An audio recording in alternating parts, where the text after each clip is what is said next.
Nine, we have Ross and Tracy.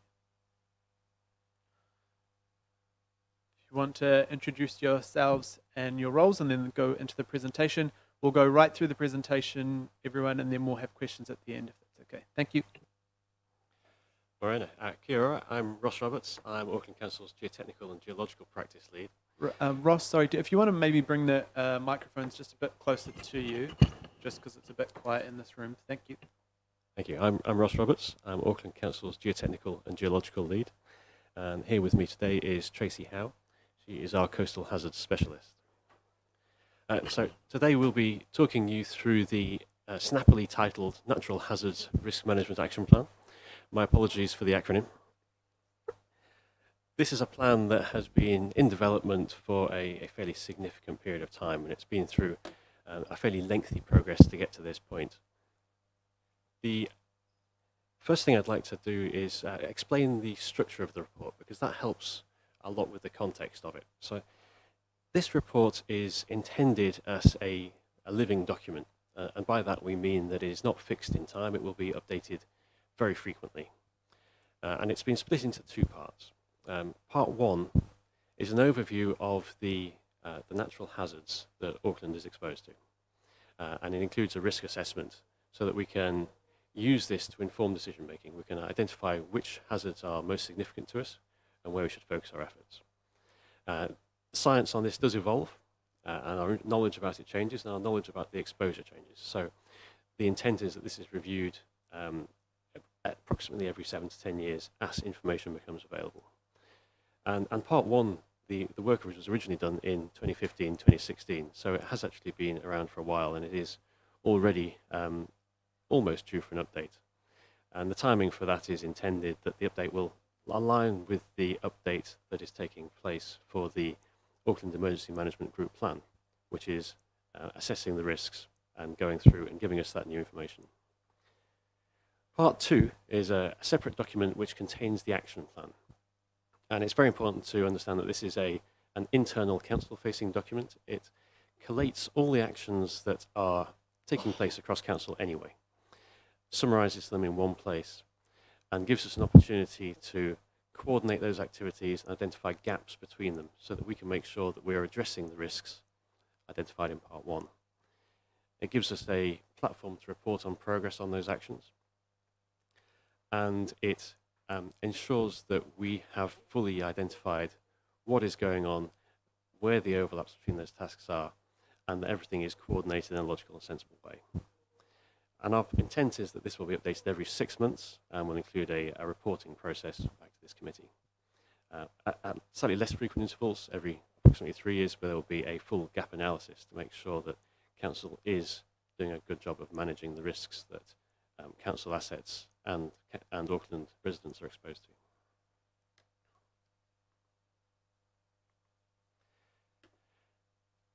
So looking at part one, the focus really is very much on the top 10 natural hazards, the ones with the most significance to Aucklanders. And we've got a few graphics there to show these to you.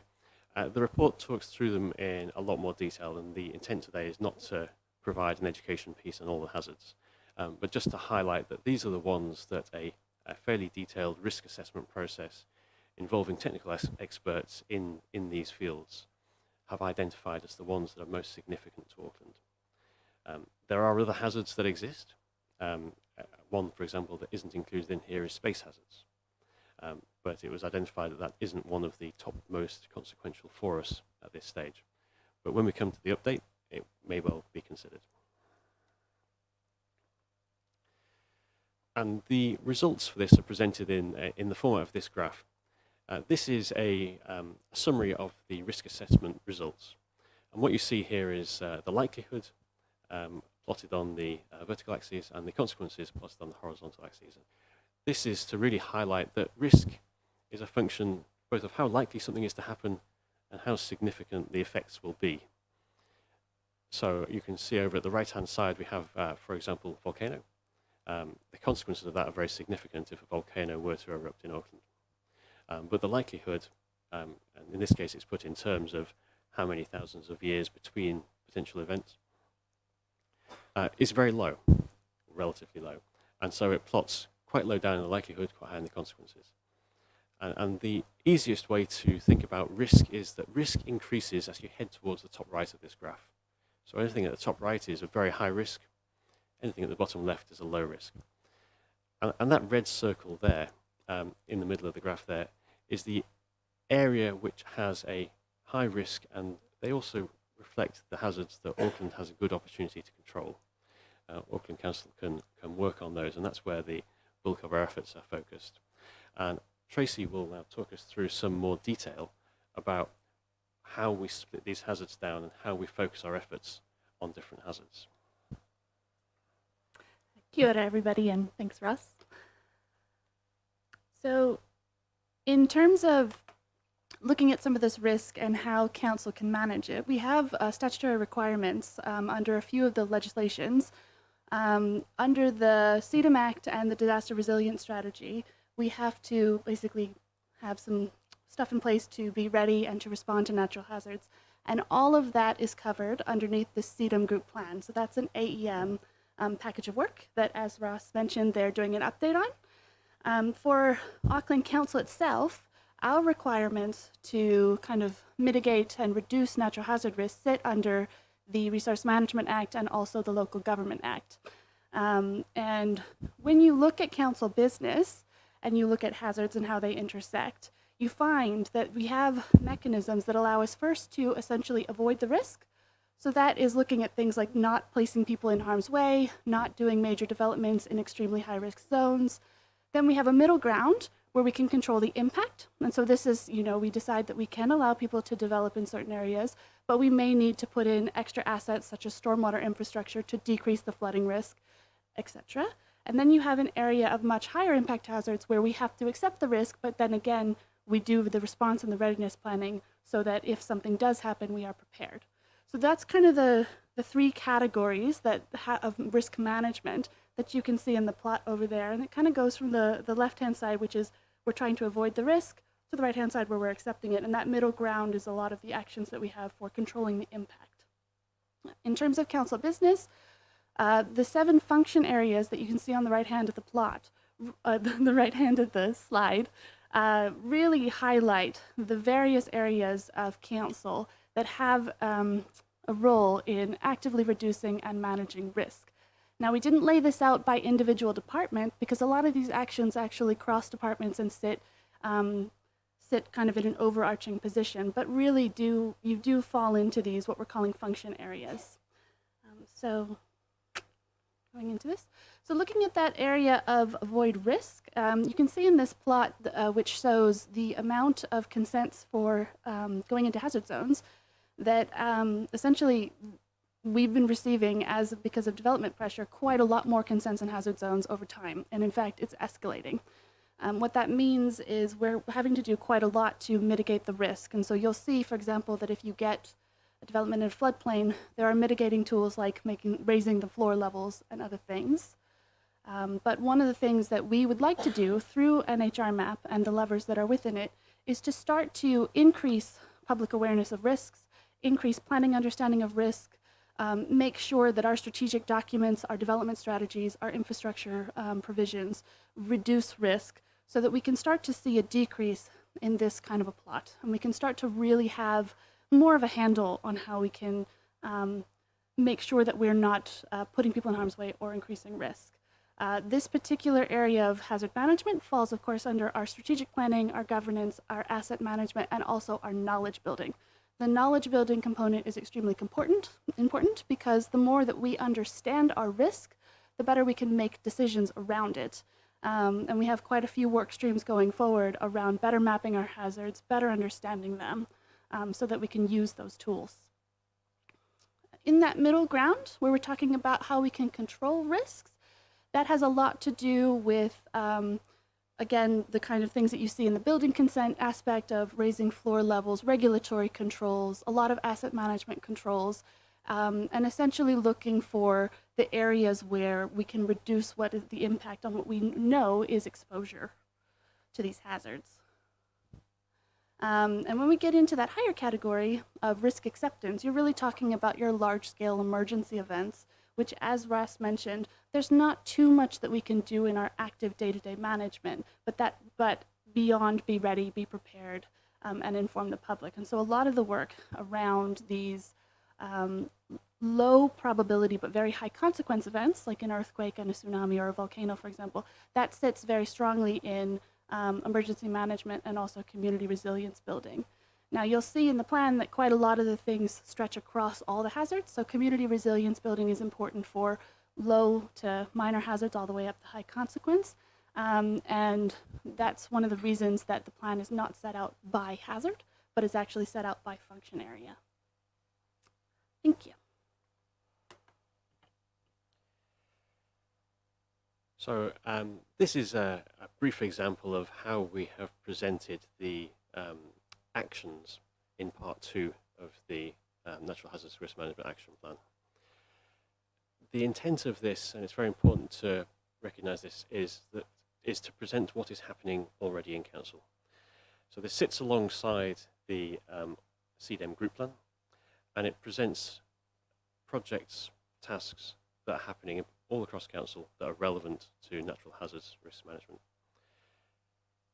These are, in many cases, projects in their own right, organised by other parts of Council, and they will have their own governance structures associated with them. So this plan is not governing these projects. It is merely collating them into one place so that we can identify what is going on, identify the overlaps, and look for gaps between them. And so that, of course, we can report on progress to this committee.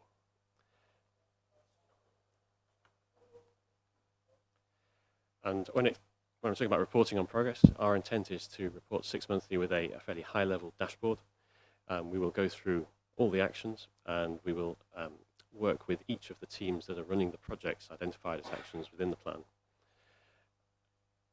work out how they are progressing relative to their targets, and present that back to this committee. Every 3 years, then, we will be using this information to review progress, reassess gaps, and identify if there are other actions that should be added to this. And other actions will be added ad hoc as required.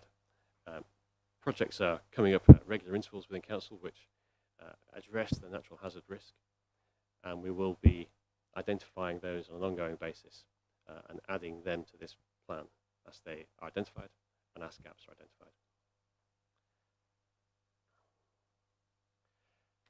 Okay, thank you very much.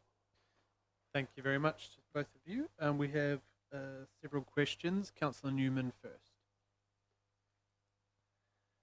Good morning, and thank you very much, Ross and Tracy. I read the document. It's a good document. It's a compelling document because it's based on an evidential approach to natural hazard risk and options for how we mitigate that risk. What I actually wonder, and it's probably through Megan Tyler, is that understanding what we know about risk, particularly in relation to hazards such as coastal inundation, climate change, and the like, and the approach that we have to consider in relation to all the resource consent and building consent applications. How does this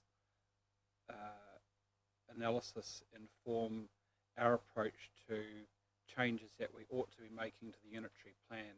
Because one of the approaches that we need to do with respect to managing risk and mitigating the effects of these hazards that we know is that we actually need to be retreating. And what I see here is really good work taken by the organisation to try and manage something which seems to be happening when in fact it shouldn't be happening in certain locations. We know we shouldn't be developing in areas subject to changing sea levels and inundation. We know that there are areas where we are seeing very significant development taking place which are flood prone and continually flooding. And we also know the cost of the infrastructure required, which is being not paid for by developers but socialised to the ratepayers.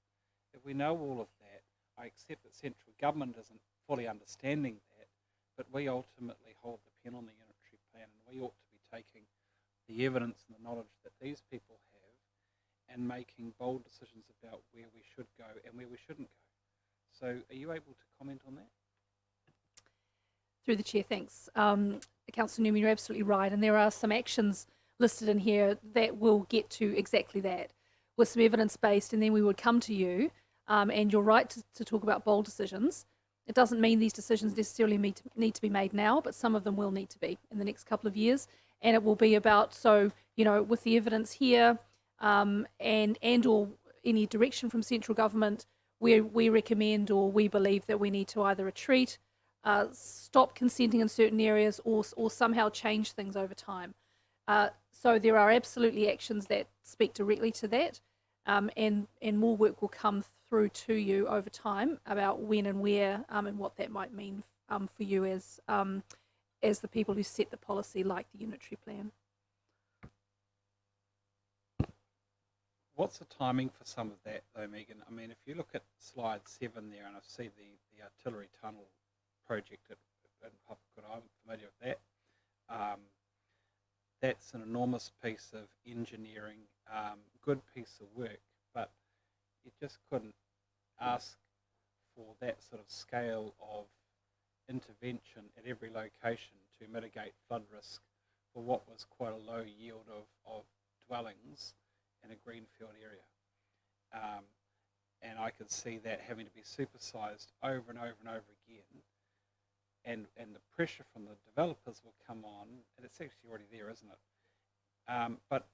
But I haven't yet seen a draft of a proposed public plan change that we're going to introduce, which pushes back based on the evidence that we're seeing from these people. Through the chair, look, you raise a good challenge. I'm not going to be able to give you a time frame. As you know, it's interesting. I'm not necessarily saying conflicting requirements, but you know, the pressure on us, quite rightly, around our housing. The government has requirements that we need to meet as a council. Not many of them are asking us to look at retreating and reducing areas to you know, to enable infrastructure for development. But that is something we need to continue to address. I think. Can I take that as an action and a challenge, I think, about this element of development and Auckland's future, as much of where things don't go as much as where things do.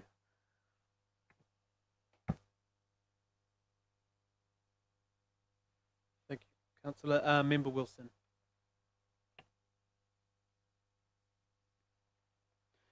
Thank you both. I have read the presentation. I appreciate very much the ability to send you my questions early, so I don't take up too much time here in the meeting. So of my 5 questions that I submitted last night, plus my 4 sub-questions that I have submitted, I just want to indicate mainly to the committee the most significant point here that's included in the action plan talks to the significance and importance of embedding Te Ao Māori, and I'm looking at the answers, thank you, Ross, that you have provided, and the agreement that it hasn't been, and yet there's an expectation that this will be approved. So and you've called it a living document, and some say they're on a long journey and all the rest, but this has a historical background, legacy that still hasn't been addressed. So I'm most concerned about the acknowledgement of an importance of embedding Te Ao Māori, and yet that hasn't been done. I'm looking also at the historical nature of any engagement as opposed to more recent times. I'm looking at the engagement that's been held with the IES Kaitiaki Forum, which has limited membership there, and utilising those as actually decision makers. So I'm looking at the use of those in a form that was never intended. And then the guiding vision. So there's examples that you've provided all throughout the plan that talk to the engagement that has been had. A lot of that, in my own view, hasn't adequately been answered in your answers here. I'm just wondering if you've had another think about it in the intervening time, and if you can talk to that, and other than updates all the time. It's a document that's going to be rolled out, and yet it's missing a key component that's already been acknowledged in the plan. How are you anticipating to have that included in any way, shape or form? Through the chair, thank you very much for your questions, and thank you for giving us the opportunity to provide a response to them in advance. That was much appreciated. Part of the challenge we have is that the people who have been involved in developing this plan are no longer with council. So some of the questions we will struggle to answer in perhaps enough detail to satisfy you entirely. Before we go into that detail, though, I believe that as far as possible, Te Ao Māori has been incorporated into this plan. I didn't intend to suggest with my response that it hadn't been. Whether it has been incorporated as much as it should be, or through the processes that are satisfying your needs, is to be addressed. And we have a good plan, I believe, to ensure that that is addressed. It's very important to recognise, as I said, this is a living document, and the original development of it back in 2016, 2015, was intended to be based on Te Ao Māori, and the further developments of it likewise are intended to be based on Te Ao Māori. And I'm going to pass to Tracy to talk a little bit about the plans we have to ensure that happens. Thank you, through the chair. I've been working quite a lot with Mana Whenua in talking about the coastal management plans, which are actually an action within NHR MAP. And one of the overarching things that I can gather about Te Ao Māori and embedding it in anything is it is the sense that everything is connected. And we really are looking, I think, with this plan and future iterations of it to understand how the city of Auckland and its risk is connected to each other and the various parts and how we do things. And working that through so that Te Ao Māori is fully represented in the actions and that Mana Whenua can help direct what it is that we need to do to make sure that that is incorporated in the plan is something that we fully intend to do going forward. And we do have a hui with them tomorrow to talk about this. And I agree with Ross, it may not be as embedded in the plan as it could be, but of course that doesn't mean that it won't be as we go forward. And this document is meant to evolve because our understanding of the hazards is meant to evolve. Our the actions that we take are going to be increasing. I think going forward, now that we have a baseline, we can start to do more and more and more in the risk space. And we will be doing quite a lot of engagement with Maori to Mana Whenua to really pull that understanding into this process. And through the chair, to close on what Tracy's just said, we have predominantly used the INES fora that we have available to us. We would very much welcome your advice and feedback about which forums we should be using to make sure that we are getting exactly the right sort of decision-making advice that we need. Just in response, Mr. Chair, look, I appreciate that kōrero there, and I also appreciate the fact that you've been left with something that you actually never started in the first place and are doing what you can with what it is. But through you, Mr. Chair, or Megan, the reality is it still has not, and we can talk about further down the track as much as we like in terms of incorporating it into, but it's just hasn't. And it's a historical legacy that we have here that needs to be remedied at the earliest, given the risk to us all. Mr. Chair, I'm looking at something in terms of an amendment to ensure that that's done as a matter of priority, with no disrespect and reflection. But in terms of the forums, I mean, I can't advise either way. There's It's always discussed in each of the committee. There are forums. Some are decision making and some are not. They're there for working group type matters in terms of infrastructure. Then they are around policy is all I would say. So I give that hopefully as a matter of advice. But I am looking to see how that can be incorporated. Kia ora, Member Wilson, and yes, thank you for your questions. And I had similar concerns at the pre-agenda once I saw the report of similar questions that you had. Councillor Stewart has asked previously, she was going to second this item, so I haven't actually had time to talk to her about the addition, which would be the preferred way to do it rather than an amendment, is that request as a matter of priority that council staff work with the Independent Māori Statutory Board Secretariat and the Mana Whenua Kaitiaki Forum to embed Te Ao Māori in the Natural Hazards Risk Management Action Plan. That is probably the best way we can do if we want to support this today. It is not, as you point out, the best way that we could have ensured Mana Whenua feedback has gone throughout this document.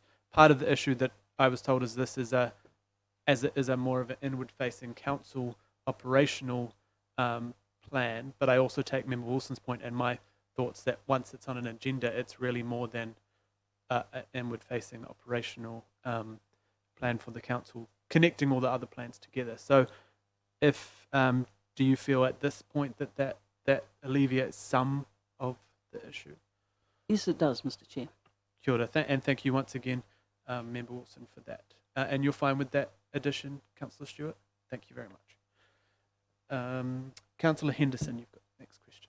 Thanks, Chair. A couple of questions. So basically, look, where my questions are coming from is we have people living in areas right now that shouldn't be, and I really like and really support the plan that we're looking at that kind of stuff. Talking about houses underwater, communities destroyed, mental health affected. You know, I've seen this happen in Piha in my ward, and I'm sure we've all got stories. So I've always been concerned about the risks of actually us allowing to build in hazard zones and continuing to build in hazard zones.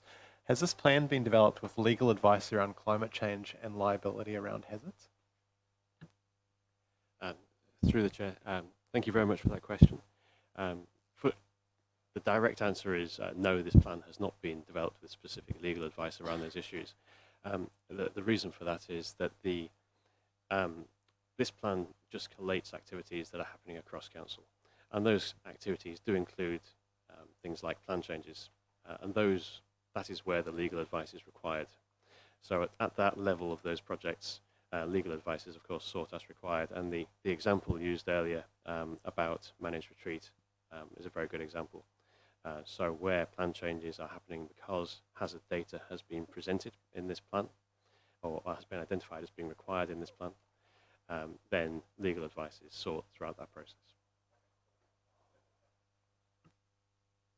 Good, Councillor, thank you. Councillor Stewart, thank you.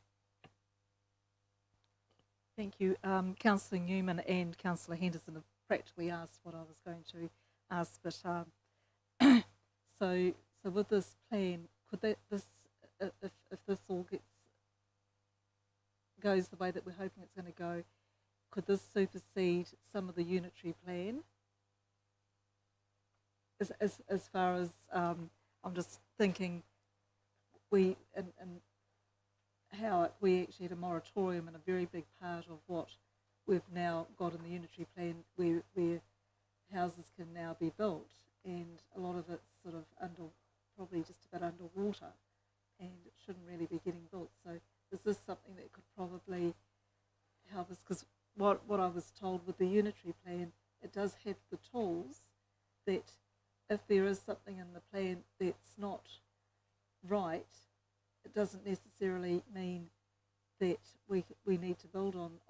So is that something that we could?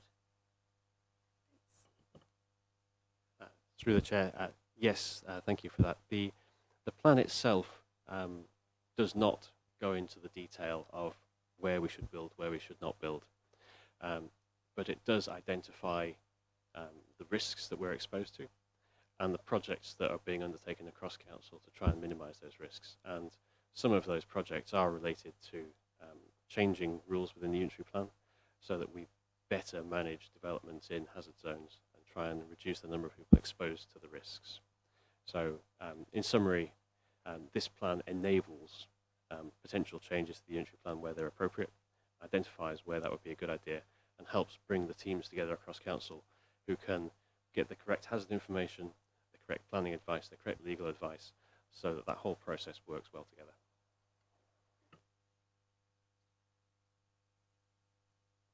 Thank you, Councillor. Councillor Dalton. Thank you, and thank you for your presentation. My question goes towards the community resilience and the education. Do you know when people are purchasing, if we talk about new builds now, people are purchasing homes, are they aware that they are buying within a risk area? Through the chair, it is variable, and we are working very hard to improve the accessibility of information about hazards. The LIM process, Land Information Memorandum, is a statutory process that already exists, and people can, when purchasing a property, request a LIM, which will include on it all the information about hazards that council is aware of.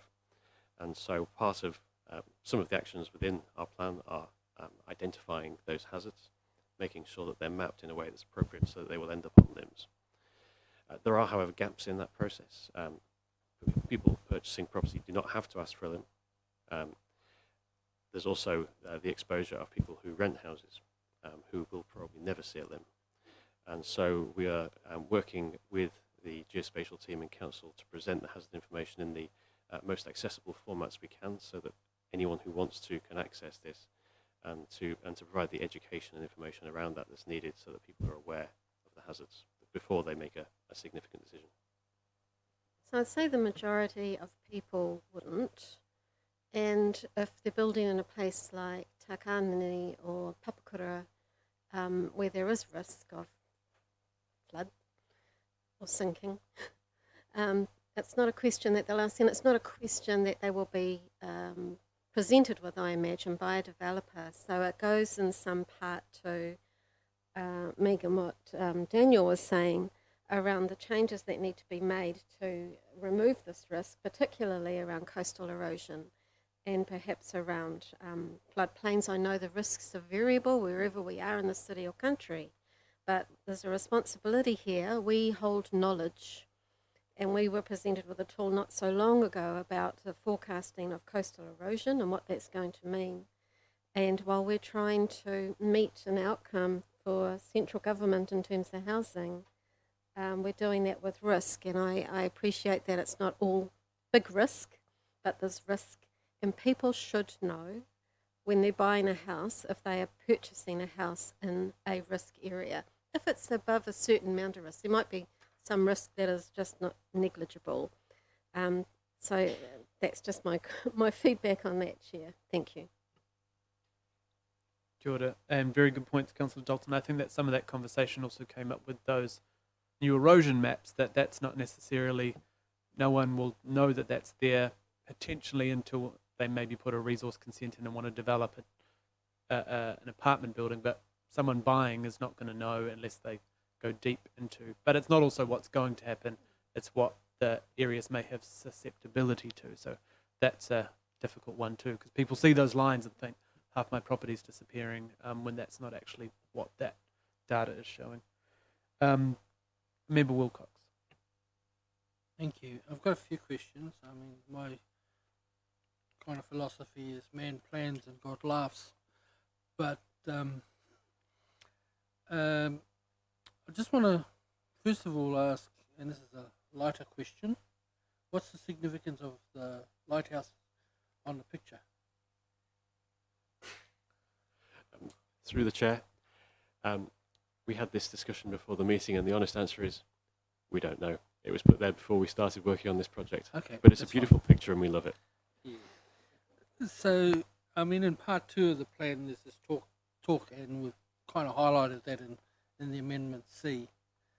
But I also would like to know how we're going to do this in a rural setting? I'm kind of confused here a little bit.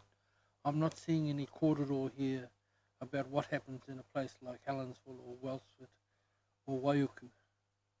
Hence my question about the Awhitu lighthouse. So I'm kind of struggling to find that here is how we're going to work with our rural communities, of which a lot, where we have a large proportion of our mana whenua in Tamaki, as well as Māori. That's the first part of the question.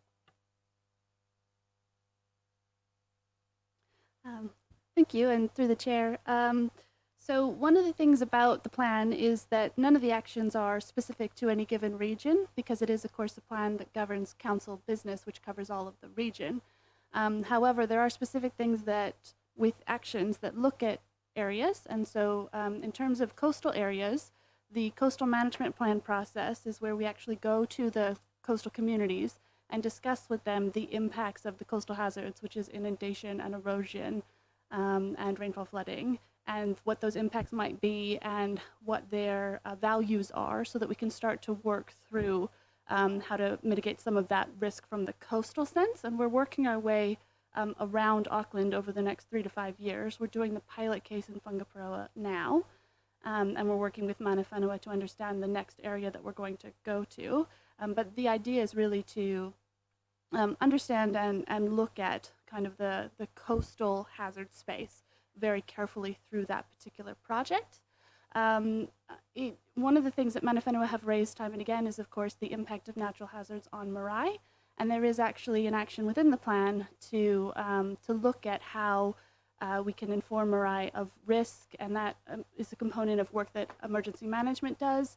It also fits into the Marae Infrastructure Project, which sits with community facilities, which provides grant funding for marae to become more resilient to climate change and natural hazards.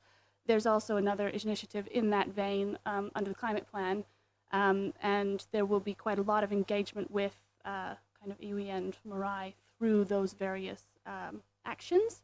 But again, I think for the plan itself, it is that regional understanding of council business, and it's the individual actions within that kind of form the local engagement pieces. And the second part of my question, or second part of the corridor, is if there's one thing we know from when emergency and natural hazards occur, is that everyone gets on the phone and suddenly it's all jammed. What's the Auckland Council? I kind of point to me where that is in this. What's that thing? Are we all going to suddenly turn over to VHF channel 16, or are we going to do something else? Thank you. Through the chair, before I answer that, I just want to highlight that this plan, although it's aligned with the Civil Defence and Emergency Management Group Plan, is separate from that. So this does not cover in any respect emergency response. The Civil Defence and Emergency Management Group Plan does cover in some detail the communication strategy that will be used during emergencies. And unfortunately, I'm not qualified to answer that question. Although I work with emergency management quite closely, I don't understand fully and don't know fully their communications plan, so I can't fully answer that question for you.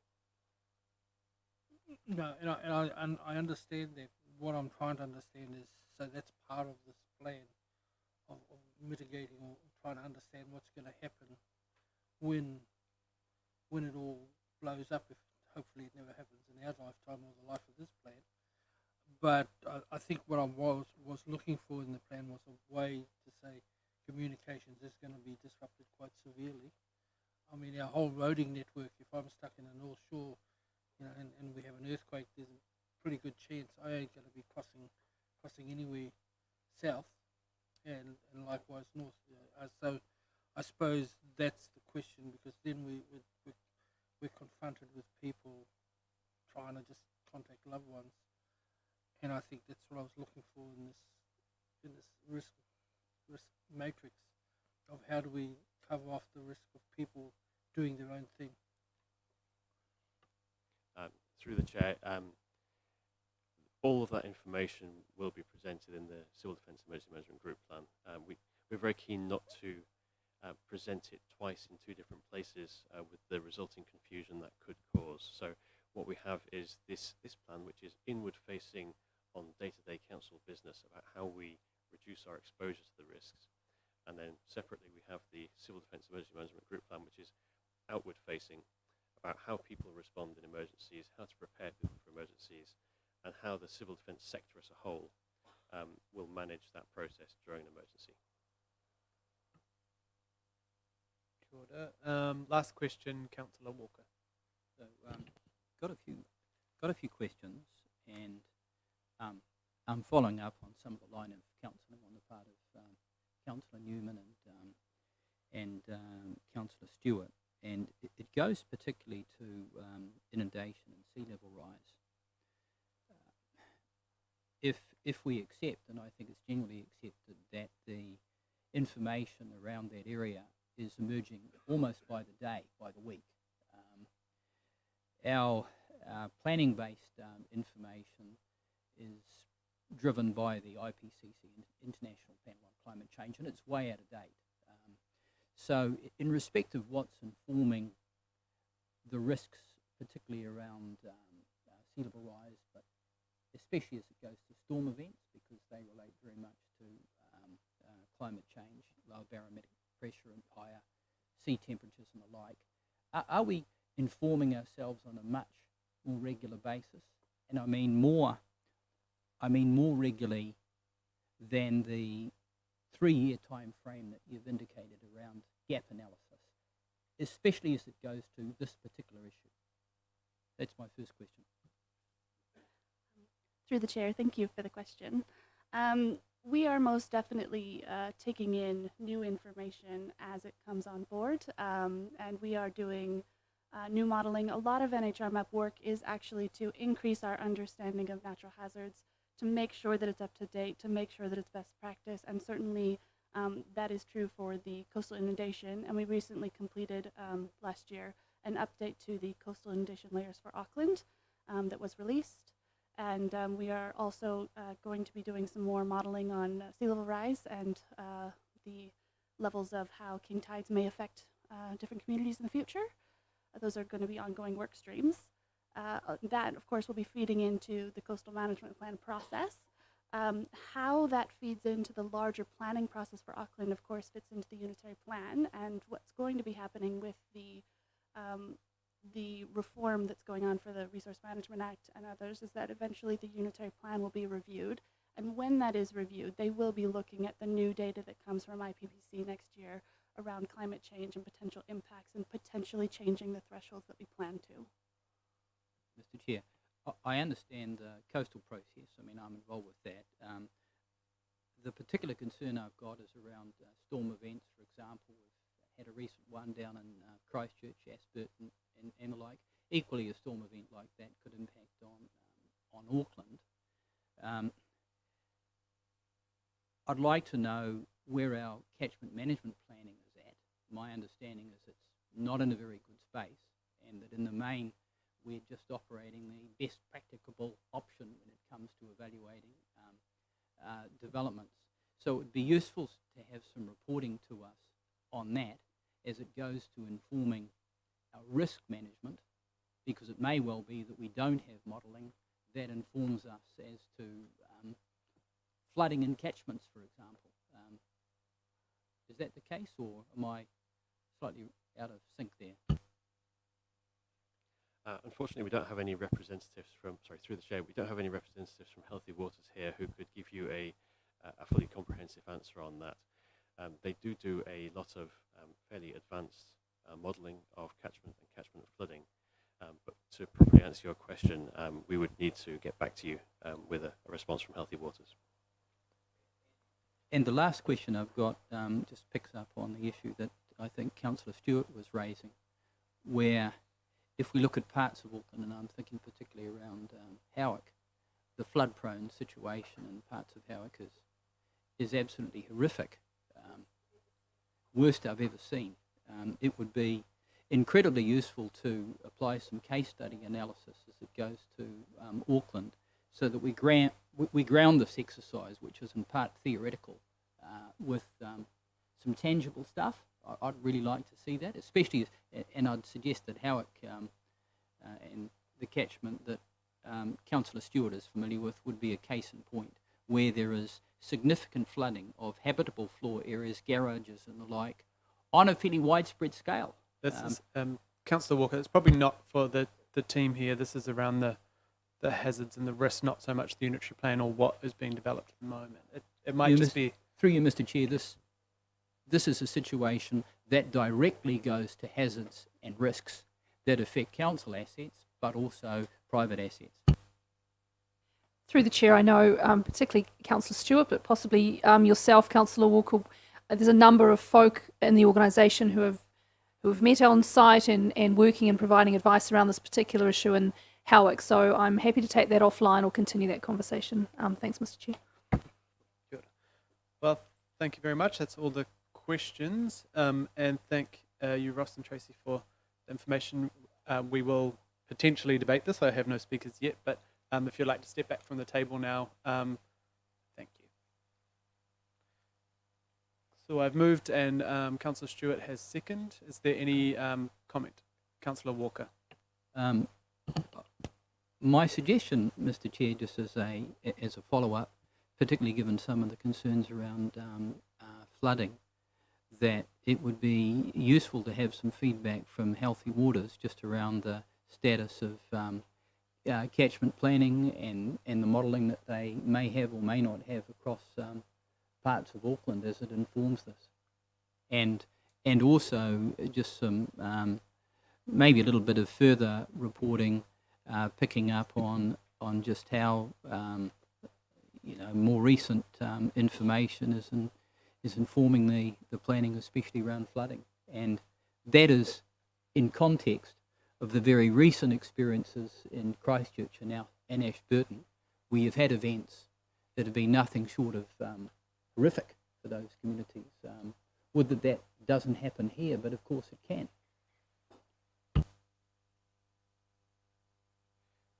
Councillor Newman. Thank you, Chair. So my comment is that I have to take on trust that Megan Tyler will be taking the feedback that she has heard today in relation to the linking the evidence of this analysis with a discussion to inform a program of work in relation to not just Takanini North, because I've been on that one for some years now, and I know that work is coming, because I know that because there are developers out there that are screaming that they can't get consent, and they shouldn't. But there is, it seems to me that there are issues that are being raised which are wider than one location, and it actually goes to the extent to which the unitary plan plus the urban development national policy statement and other messages from central government are directly in conflict with the evidence that we know about the impact primarily of climate change and the need to mitigate risk, because the idea that we can just engineer our way out of all of this with money that we don't have, paid for by ratepayers, not by developers, that is not going to work. And so I would hope that, we would have a report back on this matter, which would probably need to start actually at the planning committee. Is that something that we would like? Can we get that back in a matter of months, or is this in a matter of years? I mean, I would hope that we would have something back within the next 6 months, because at some point we need to make some in-principle decisions to inform some plan changes that will be drafted. So Megan Tyler is nodding at me. I'm not asking for her to answer, but Chair, can I just take this on trust that Megan Tyler and you will be discussing this matter with John Dogood and his team to ensure that a report can go to Councillor Darby's committee, so that we can have that debate there and we can make some decisions at that point. Thank you. Councillor Henderson. Thanks, Chair. Just want to support the work and thank staff, and just to briefly remind councillors that the too much water policy is ongoing with a time frame to be confirmed as in our attachment in our report here. So that covers a lot of the concerns, I believe. Thank you. Kia ora, Councillor Henderson. There are no other speakers. I'll just briefly take the opportunity to thank the staff, and we know there's a lot more work to do. It is important and good to see all this work coming together in one place. I think that has been an issue, and you're hearing some of those concerns across the table today, that it hasn't all been in one place where we could hold on to it. It's clear there is far greater work to be done with mana whenua to embed te ao Māori into this, you know, and the different ways that we could be responding to or planning for hazards in our community that are not from a Western world view. I think that's far more important, and we know that that's what the council and all our plans would be saying that we should be doing anyway. I think there are issues. We are never going to plan for a Canterbury-style whangarei a couple of years, was it beginning of last year, situation. We're not going to build infrastructure that deals with that sort of issue, unfortunately. But we are, with climate change, going to see a far greater number of storms that are the 1 in 100, 1 in 200 happening every 10 years. So we do need to figure out a way that we can adapt and work with our communities to deal with those issues. Because we, you know, with what Councillor Mulholland had to deal with in her community a couple of years ago was catastrophic and horrible. But whether we could have done anything to prevent that, there were things we probably could have done. But at that very time, we had, I think Paul Kleinecker has said before, we had almost 1,000 slips during that 2017 and 18 situation, and about 150 were on public land that we had to deal with, including the Rawani car park that we had expected to lose down the cliff. So there is a lot of work to do. This is not a plan to implement everything. This is to show the hazard, the risk. We know it's across planning.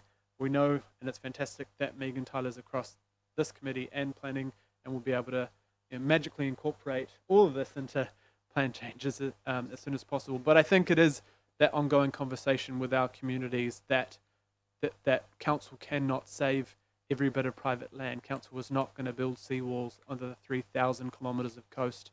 The coastal management plans across that we've enabled through the recovery budget across the whole of Tamaki Makaurau will help those communities to understand where to build, what to do, and what their expectation is from us as a council. So thank you very much. All those in favour? Those opposed? Perfect. Thank you very much.